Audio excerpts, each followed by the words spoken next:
3/10. That is the number Lewis Hamilton has been repeating all season, to his engineers, to television crews, to anyone who asked. 3/10 of a second, sometimes 4, lost on the straights every single lap before he has turned a wheel in anger. Say that number out loud in a paddock and watch what happens. 3/10 a lap is not a setup complaint. 3/10 a lap is the difference between a car that wins races and a car that finishes fourth and calls it a decent Sunday. And now, Ferrari are lining up the answer.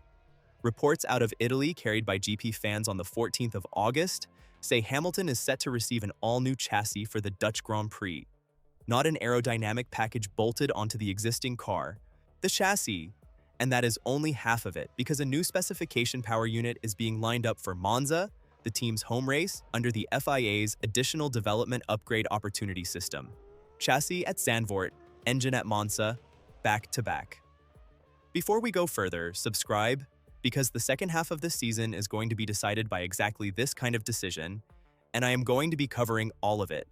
And tell me in the comments which country you are watching from. I read them, and this channel gets watched in places I never expected. Now let me put the man behind this into proper focus, because Fred Vasseur has been the most criticized team principal in Formula 1 for 18 months, and the criticism has aged strangely. This is a man who spent the entirety of last season being told he had wasted the biggest signing in the sport's history. Hamilton finished 6th, no podium across a full campaign, for the first time in a 19-year career. Out-qualified 19 times to 5 by Charles Leclerc. Hamilton himself used the word nightmare. Through all of it, Vasseur's line barely moved. Back in December, he admitted he had underestimated how hard the change would be, and said the improvement had to come from everywhere, from the team and from the driver both.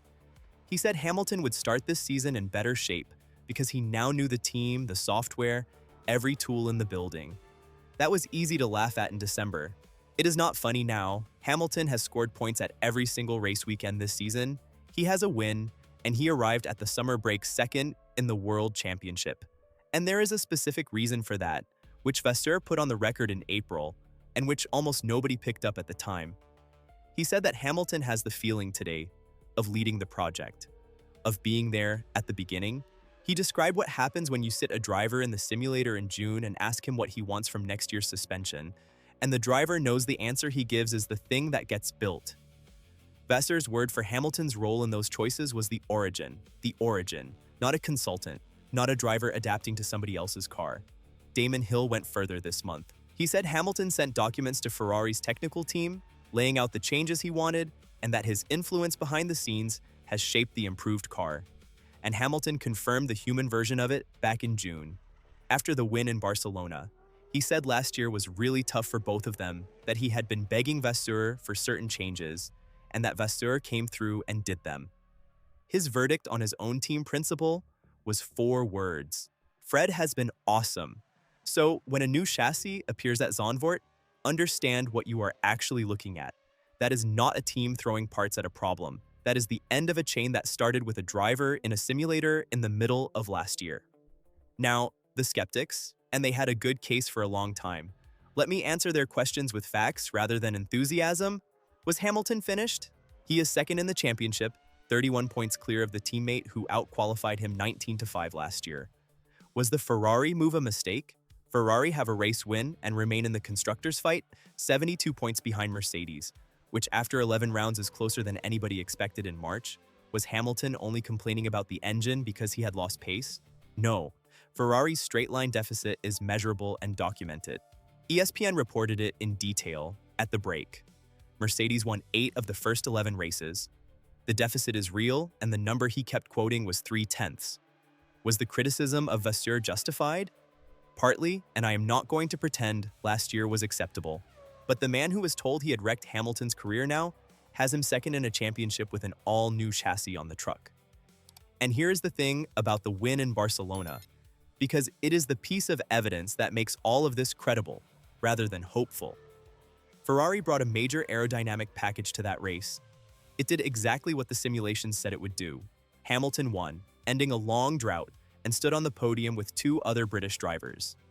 That is the part that matters, not the celebration, the correlation. A team that brings an upgrade and gets precisely the result it predicted is a team whose tools are working. A team whose upgrades surprise it in either direction is a team flying blind. Ferrari predicted and delivered. That is why the ZANDVOORT chassis is worth taking seriously rather than filing under summer optimism. Now hold that thought, because it has just widened. Because the other half of this is happening on the other side of the fence, and it changes the arithmetic completely. Mercedes have conceded that grid penalties are, in their own word, inevitable for both Kimi Antonelli and George Russell in the second half of this season. Both cars have had reliability problems. Antonelli is the driver on the grid most at risk, at the maximum on several power unit components. One more of any of them and he takes a 10-place grid drop. And Toto Wolff has already been thinking out loud about where to spend that damage.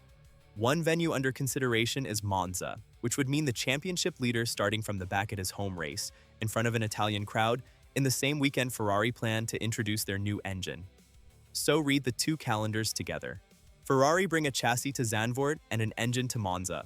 Mercedes are working out which weekend to absorb a grid penalty for the man leading the championship. That is not a gap, closing slowly. That is two curves crossing. Here's the question I want answered in the comments, and I want you to actually pick. 50 points, 11 rounds, and 2 sprints remaining. Is this a title fight, or is it a very good second place? Like this video if you think Hamilton takes it to the final race. Comment if you think 50 points is already too much, that is the vote, and subscribe while you are down there. Now the number that decides it, because everything above is context, and this is arithmetic. 50 points is the gap. In current terms, that is 2 race wins, near enough. Across 11 rounds and 2 sprint races, the points still available are far more than 50. So it is mathematically wide open, and anyone telling you otherwise is not counting. But turn the 3/10 into the same currency, and you see the real problem. 3/10 of a second per lap, over a race distance, is roughly 20 seconds of race time. 20 seconds is a pit stop and change. It is the difference between attacking for the lead and defending fourth.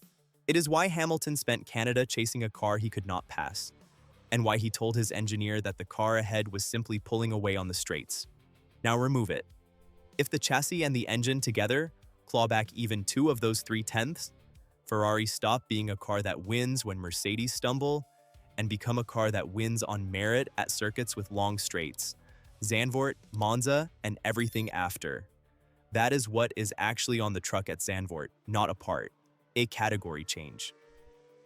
And here is the confirmation that this is not just a Ferrari fantasy, because it came from the other garage. Toto Wolff was asked, after Hamilton's Barcelona win, whether he saw him as a title contender. His answer was 2 words: yes, absolutely. He went on to point out how early it still was, that a single retirement swings 25 points, and that the thing is wide open. But sit with the first part for a second. The man who ran Hamilton for 6 of his 7 championships, who knows better than anybody alive what he looks like when he has momentum, and whose own driver is the one leading, said absolutely. You do not say absolutely about a rival unless you have already run the numbers privately and did not like what came back. And the same message arrived from an even more awkward direction. Oliver Behrman, the Ferrari junior who was openly discussed last year as Hamilton's replacement, spoke about watching that Barcelona podium. He called it special for British racing. He described Hamilton in first place as the best driver we have ever seen. And then, honestly, he admitted that in terms of his own future, it is not ideal. That is the sound of a man who wanted that seat, conceding it is not coming free anytime soon. There is a structural reason all of this hangs on the next 2 races specifically, and it is worth understanding. The A-Duo system exists because Formula One introduced a completely new set of power unit regulations this year, and the governing body did not want a team that got its engine wrong to be locked into being wrong for the entire season. So it allows a limited number of additional development upgrades outside the normal freeze. Limited is the keyword. Ferrari already used 1. At the Austrian Grand Prix, they have 1 left.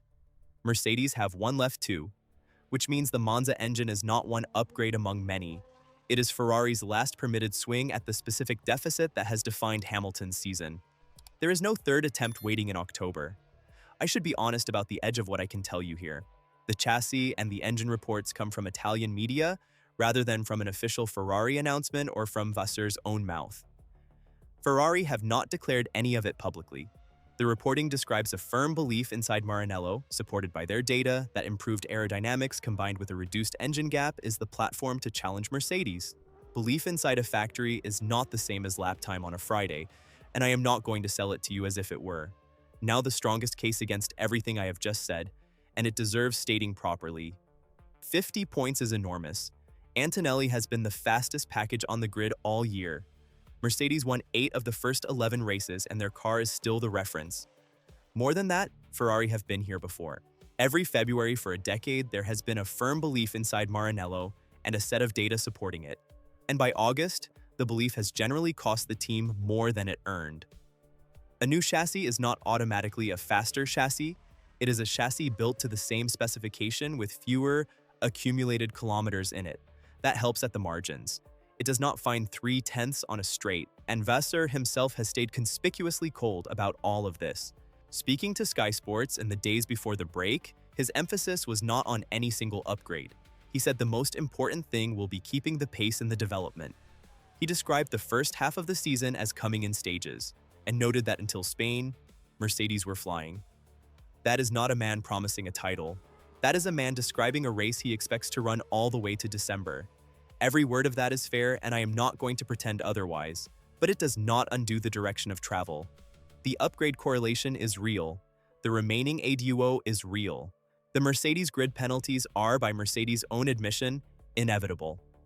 Subscribe before the reading because ZANDVOORT is where this stops being reports and becomes lap time, and I will have the numbers the moment they exist. So, the reading.